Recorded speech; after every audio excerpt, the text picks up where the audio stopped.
Hola, buen día, buenas tardes, buenas noches, no sé cuándo será que estarán viendo esto. Yo soy Carolina Príncipe, soy psicóloga clínica de Buenos Aires, Argentina. Soy terapeuta de DBT, me formé en el Behavioral Tech Institute y trabajo desde 2005 en contextos de encierro, en una unidad penal del Sistema Federal de Prisiones de acá de mi país. Trabajo también en Fundación Foro, que ustedes la deben conocer, es una institución dedicada principalmente a brindar asistencia y diseminar el modelo DBT. Ahí coordino el equipo de DBT para adolescentes y familias. Y soy parte de la organización DBT Latinoamérica, que forma y disemina el modelo DBT en toda la región, que por supuesto intenta todo el tiempo de que los hispanoparlantes podamos acceder también a formación de calidad sobre modelos basados en la evidencia.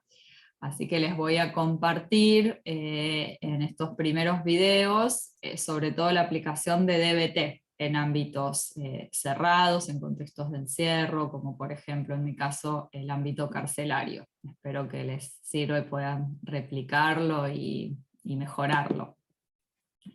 Vamos a empezar entonces compartiendo la presentación.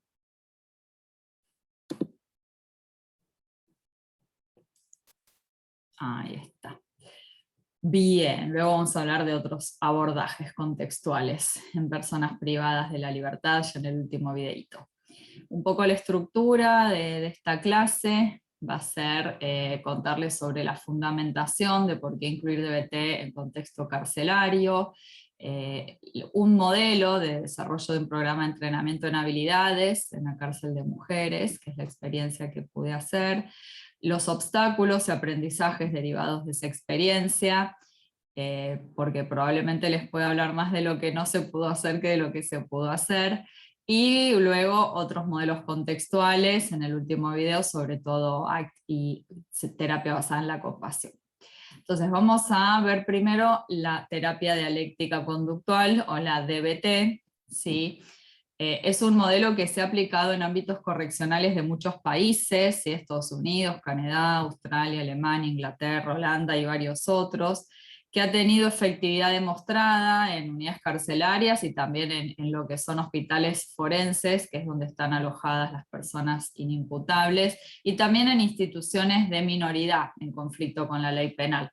Acá se suelen llamar institutos de menores, en cada país sé que tienen una denominación diferente. Y vamos a ver un poco las características típicas, ¿no?, de la población carcelaria. Como ustedes imaginarán, suele haber impulsividad, mal manejo de la frustración, una historia de consumo o de adicción y también de sucesos traumatogénicos. Suele haber conductas bastante erráticas en el sentido de que no se orientan a metas, sino que están gobernadas principalmente por la emoción. Hay bastante labilidad en sus objetivos de vida, van fluctuando bastante. Suelen tener una historia de crianza en contextos, en ambientes invalidantes, con un modelado muy poco efectivo del manejo de las emociones. ¿Sí? Si pensamos en la teoría biosocial, ya vemos que ahí tenemos un elemento, ¿sí?, bastante resaltante. Y pensemos también en qué observamos en el sistema penal, judicial, en las instituciones en general, carcelarias, sobre todo en América Latina, pero por supuesto no únicamente acá.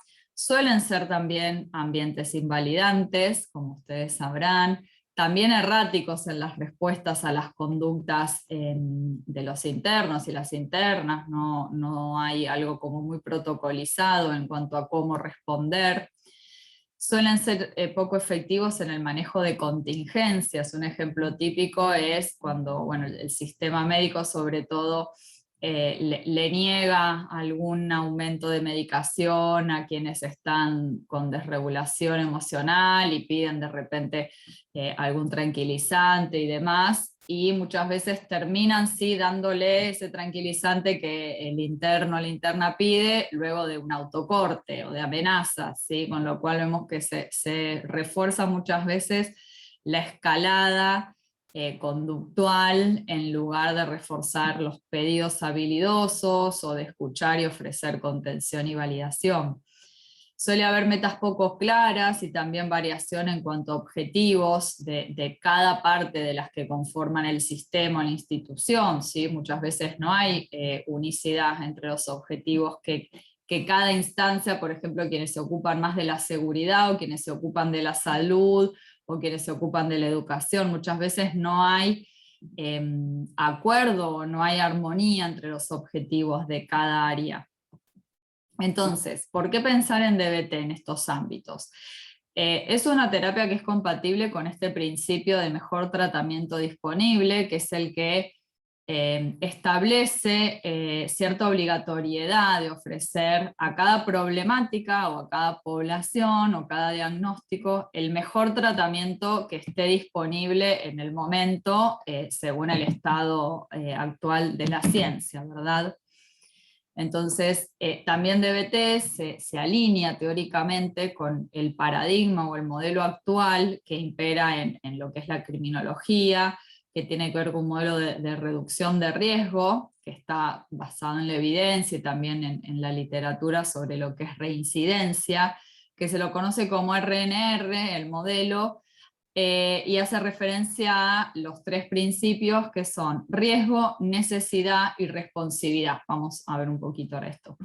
Propone que quienes delinquen necesitan intervenciones, no solo psicoterapéuticas, sino en general, que apunten a los factores de riesgo más agudos para el crimen, ¿sí? Que son los factores más sensibles a lo que son las necesidades individuales. Por eso habla de riesgo y necesidad.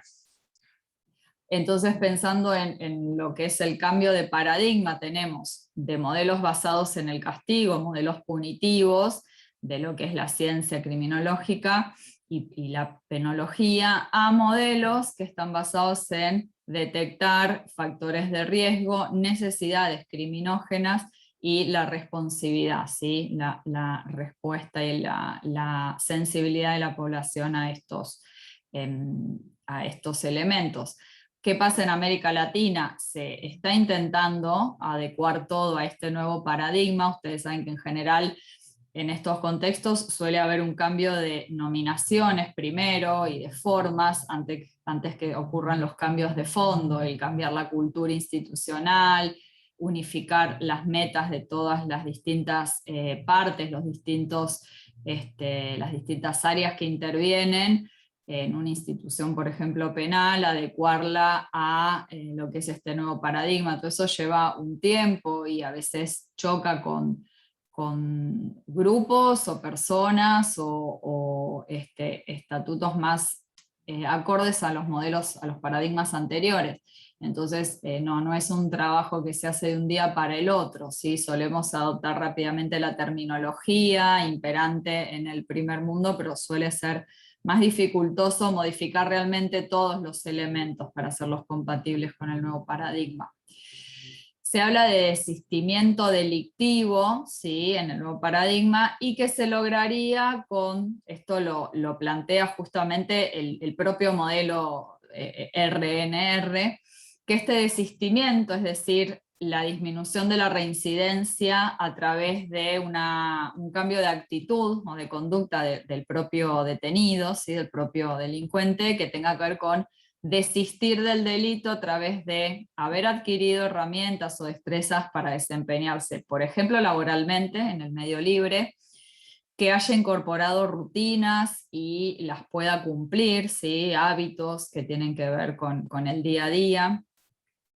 El procesamiento de las consecuencias de sus actos, ¿sí? Para poder evaluar anticipadamente y medir probables efectos o consecuencias de sus actos ilícitos. Mejorar el umbral de tolerancia a la frustración, que es una necesidad que suele aparecer en la población. El poder evitar situaciones que lo acerquen al delito, a veces implica evitar personas, lo que a veces en DBT se llama quemar puentes, cuando se aplica adicciones, también es parte de lo que se busca para el desistimiento delictivo. Y piensen que estos factores, si los evaluamos, son claramente conductuales y emocionales, ¿sí?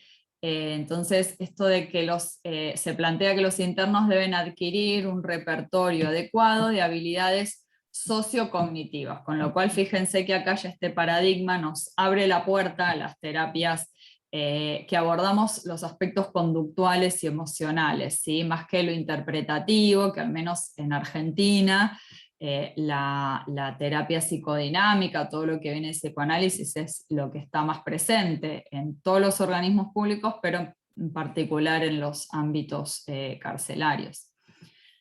Entonces, ahí surge la evidente necesidad de programas que aborden esos aspectos, ¿sí? Y la necesidad de generar cambios en los patrones de inestabilidad en el cumplimiento de objetivos que se observan en las personas privadas de la libertad. Ya imagino que les va sonando esto de modificar patrones de inestabilidad en el cumplimiento de conductas orientadas a metas, es lo que hacemos en DBT, claramente.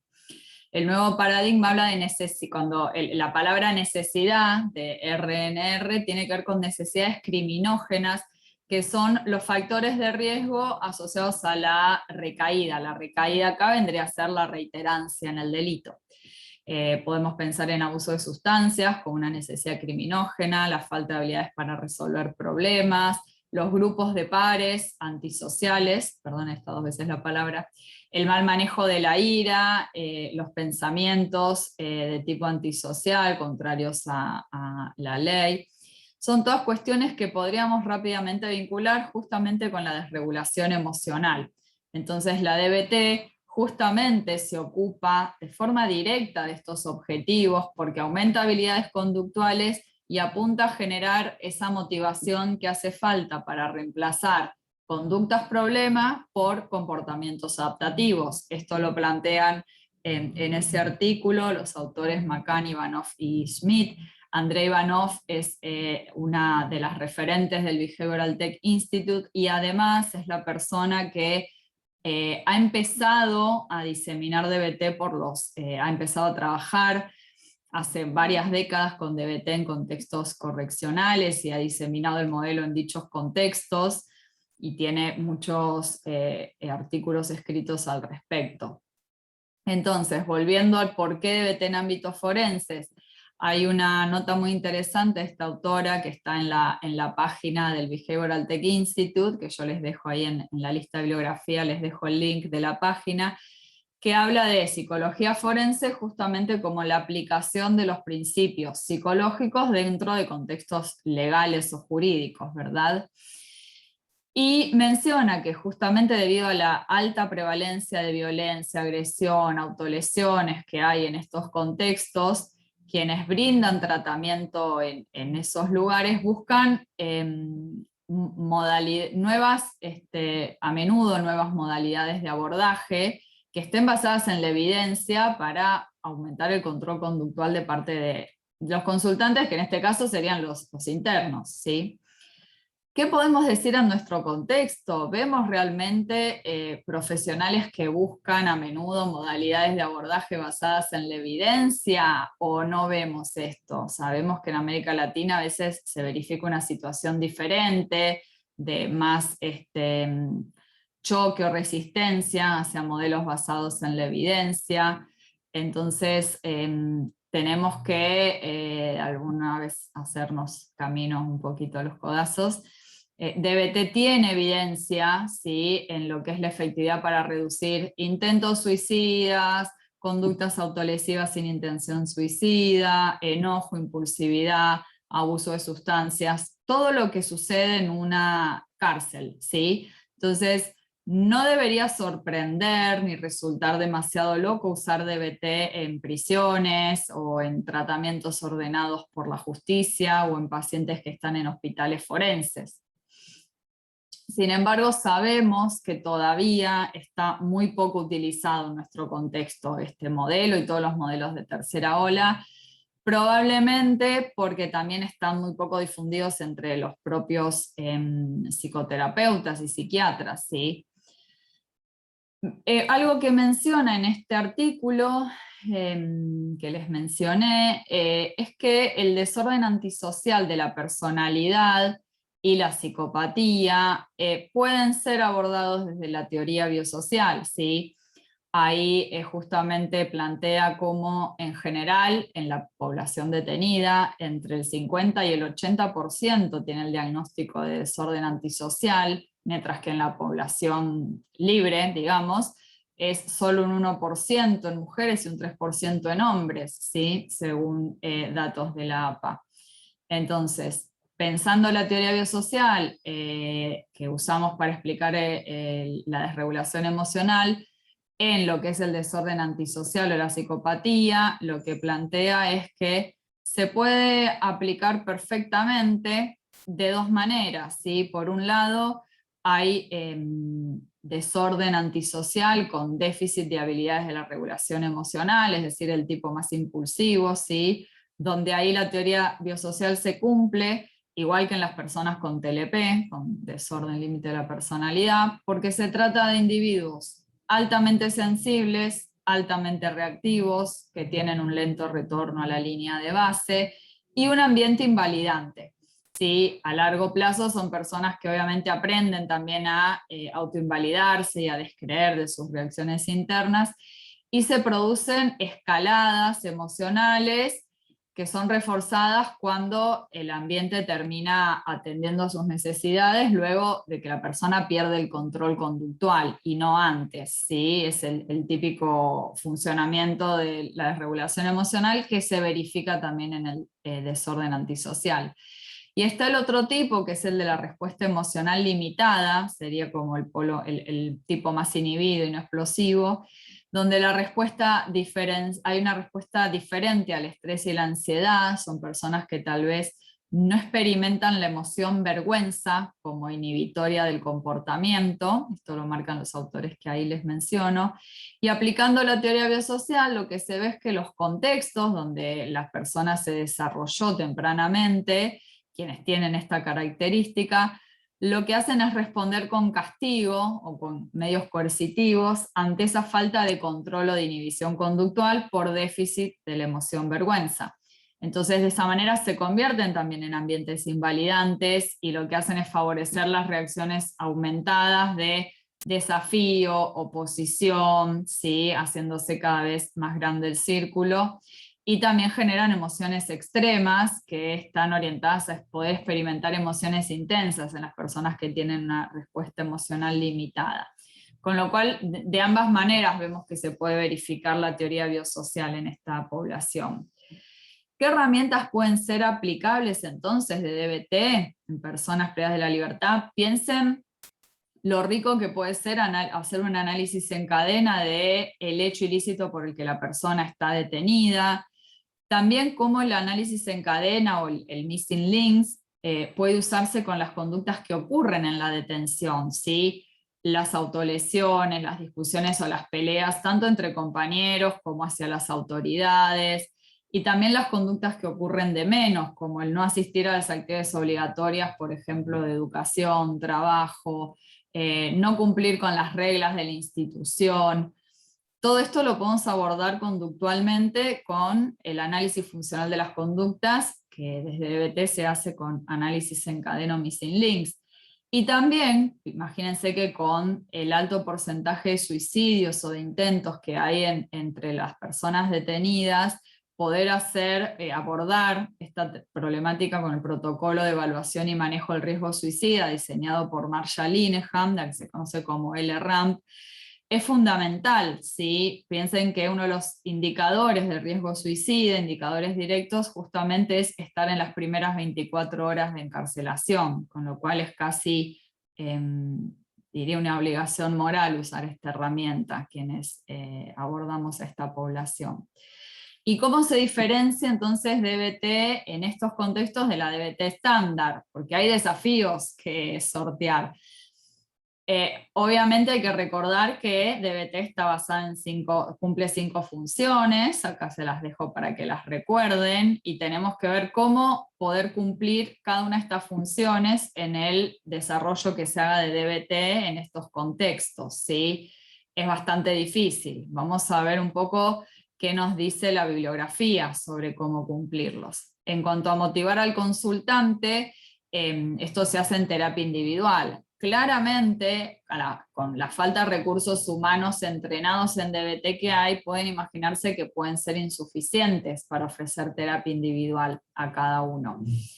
La motivación en personas que están obligadas por la justicia o por los terapeutas a hacer un tratamiento, obviamente es baja, ¿sí? A veces hay oficios judiciales que ordenan dar tratamiento por ofensor sexual a tal detenido o por homicidio. Imagínense que es casi un someter a tratamiento a alguien en lugar de ofrecerlo. Entonces el tema de motivar al consultante se encuentra con este obstáculo, porque en general se sienten víctimas del sistema y que los motive su propia necesidad de encontrar estrategias efectivas para manejar su dolor emocional es algo muy difícil, que es como un gran trabajo que hacer para llegar a generar esto, ¿sí?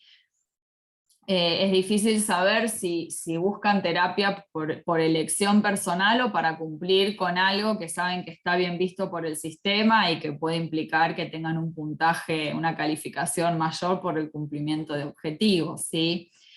Con lo cual, ahí tenemos esto de que DBT es voluntario, recuerden, es algo a ofrecer, pero no podemos obligar a alguien que quiera cambiar conductas y trabajar en ello, ¿sí? Obviamente podemos usar la estrategia de compromiso típica de DBT, que aparte se usa mucho con adolescentes, por eso a mí me gusta mucho y la uso mucho, que es la libertad de elección en ausencia de alternativas, ¿sí? La falsa libertad de elección, es decir, sabemos que la persona puede negarse y tiene derecho a no recibir tratamiento si no quiere, y al mismo tiempo sabemos que hay requerimientos del sistema judicial que de alguna manera lo obligan. Podemos jugar un poco con eso, con esta estrategia de compromiso. ¿Cómo se diferencia entonces DBT estándar de estos contextos? Vamos ahora al tema de las metas. ¿Cómo definir metas realistas con un detenido, metas de vida, que no tengan que ver simplemente con el liberarse del contexto carcelario, ¿sí? Cómo correrlos de esta idea de que su vida va a empezar cuando estén en libertad. Y al mismo tiempo es difícil pensar en metas para su vida en libertad, porque no saben ellos cómo va a ser realmente su vida en libertad, quiénes les esperan afuera. Sí, hay también algunas conductas que atentan contra la terapia que tienen que ver con, a lo mejor en algunos, simular o sobresimular los problemas, la gravedad de sus problemas emocionales, para evitar afrontar juicios, para obtener reducción en penalidades. Obviamente sabemos que todo va a tener impacto en la causa judicial y a veces hay que tener en cuenta estos factores. Bien, vamos a la otra función, aumentar las capacidades del consultante, ¿sí? Piensen que son consultantes que a veces tienen efectos secundarios de planes farmacológicos bastante intensivos, pueden tener secuelas de años de consumo de sustancia, de adicción, a veces hasta secuelas neurológicas de lesiones sufridas, agresiones, disparos de arma, lesiones ocurridas en detenciones anteriores. Hay también un alto porcentaje de psicosis, de trauma complejo no diagnosticado, por supuesto, y pensamiento de tipo concreto, ¿sí? Que es algo bastante comórbido, podríamos decir, con el diagnóstico de personalidad antisocial, pero son cosas que además nos van a complicar más la tarea de aumentar capacidades en el consultante. Por eso que a veces, sobre todo cuando enseñamos habilidades, tenemos que repetir conceptos, utilizar imágenes, teatralizar, ser un poco más creativos, ¿sí? A veces hacemos cosas que usamos con el trabajo con niños o adolescentes, incluso por el nivel de pensamiento concreto que tienen. Vamos a lo que es la otra función, generalizar las habilidades de los consultantes en su contexto, ¿no? El coaching telefónico, por supuesto, el personal que está 24/7 con las personas privadas de la libertad son los celadores, digamos, el staff que no es fijo, ¿sí? Obviamente lo ideal es crear unidades de BT donde el personal, el staff reciba el mismo entrenamiento en habilidades que los detenidos. Es muy difícil todavía en América Latina, con los recursos que hay, la modalidad que se utiliza en estas instituciones, pensar en crear unidades tipo modelo, donde todos estén entrenados, ¿sí? Porque también el soporte administrativo y económico para que el personal sea fijo y se quede de manera permanente en una unidad y no estén trasladándolos de un penal a otro, como suele pasar, está todavía lejano, ¿sí? Y además porque en sus agendas de trabajo, el staff de celadores, de guardiacárceles, no suelen tener espacio de tiempo para poder reunirse, practicar habilidades, ¿sí? Son todas cuestiones que limitan la posibilidad de generalizar habilidades por parte de los internos o las internas. Entonces, obviamente necesitamos crear, estructurar y diseñar programas de BT que puedan favorecer la generalización de habilidades, a lo mejor miembros del staff de celadores que participen como co-coordinadores en grupos de entrenamiento en habilidades para que aprendan, y también terapeutas de BT que estén asignados a trabajar con el personal, no solamente con los internos. La verdad es que es un trabajo bastante grande el que se necesita hacer para que funcione realmente el modelo en estos contextos.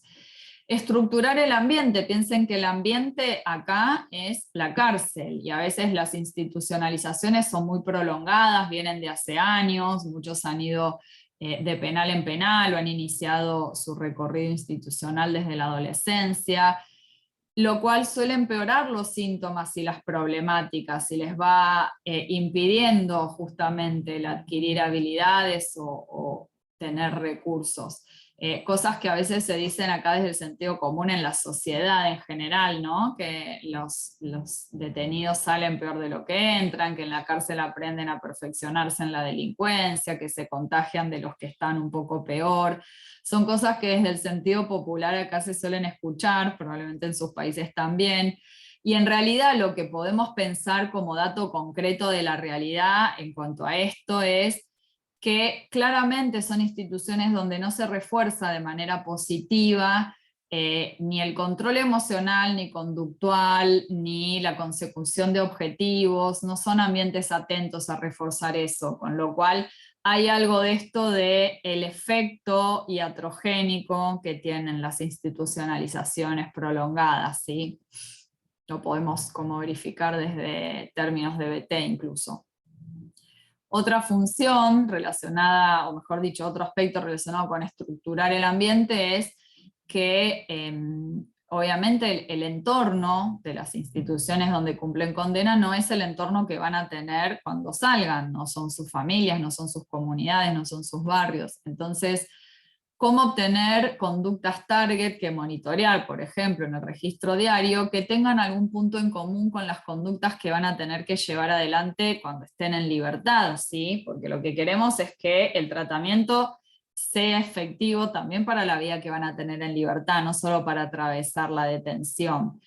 Entonces pensar en targets relacionados con conductas que atentan contra la vida es distinto al contexto carcelario donde en general no hay elementos o no debería haber elementos con los que quitarse la vida, mientras que en un hogar donde vayan a vivir sí. Las conductas que atentan contra la terapia a veces son menos porque tienen la terapia ahí, no tienen que movilizarse hasta una terapia, ni sacar turno, ni nada de lo que van a tener que hacer en el afuera. La calidad de vida es otra, adentro y afuera. Sobrevivir a la detención no es lo mismo que armar una vida digna de ser vivida en el afuera. Y tenemos puntualmente en relación a esta población, si pensamos en jerarquía, conductas que llevaron hacia la prisión o hacia el hospital forense, qué conductas son necesarias para quedar en libertad, ¿no? Son conductas que podemos agregar a la jerarquía conductual de BT y conductas que pueden ser problemáticas luego de la liberación, ¿sí? Pensar también en anticipación y qué conductas deben tenerse en cuenta como posibles generadoras de volver a reincidir. Entonces, última función, el soporte de aumento de capacidades del terapeuta. Se imaginarán que es un gran desafío formar equipos de DBT que hasta sostengan reuniones de consultoría. Muchas veces el no contar con apoyo desde las autoridades o la administración de este tipo de instituciones hace que los terapeutas usen tiempo de su vida privada para reunirse en equipo de consulta. Obviamente esto aumenta el burnout, disminuye la eficacia y también la motivación. Por eso que psicoeducar al staff de las instituciones forenses y a las autoridades sobre DBT y qué se necesita para poder implementar DBT es súper importante, ¿sí? Es de primera necesidad. Y muchas veces otro desafío que tiene que ver incluso con el soporte que necesita el terapeuta en estos contextos es que en contextos forenses mantener la empatía hacia consultantes que pudieron haber lastimado a mismo compañeros de trabajo de los terapeutas o a otros internos, o saber que han tenido conductas violentas con otras personas de la comunidad, hace que justamente los terapeutas necesiten mucho apoyo y la función esta que tiene que ver con el equipo de consulta es insoslayable, ¿sí? Casi más que en los contextos de libertad, diría yo. Entonces, bien, hasta acá tenemos la parte de justificación de por qué DBT en ámbitos carcelarios. Me va a encantar que charlemos de esto voy a dejar de compartir ya, que charlemos de esto en la sesión de preguntas y respuestas que tenemos. En el próximo video lo que vamos a ver es un ejemplo de cómo, al menos con algunos colegas, intentamos aplicar entrenamiento en habilidades en un contexto carcelario. Así que bueno, espero que haya sido claro. Van a tener los PDF de estas clases para que, me olvidé decirlo al iniciar, para que no estén tomando nota así rápido. Seguramente igual junto con el video les van a llegar los PDF, lo van a poder ver. Y nos vemos entonces en la próxima partecita de la clase.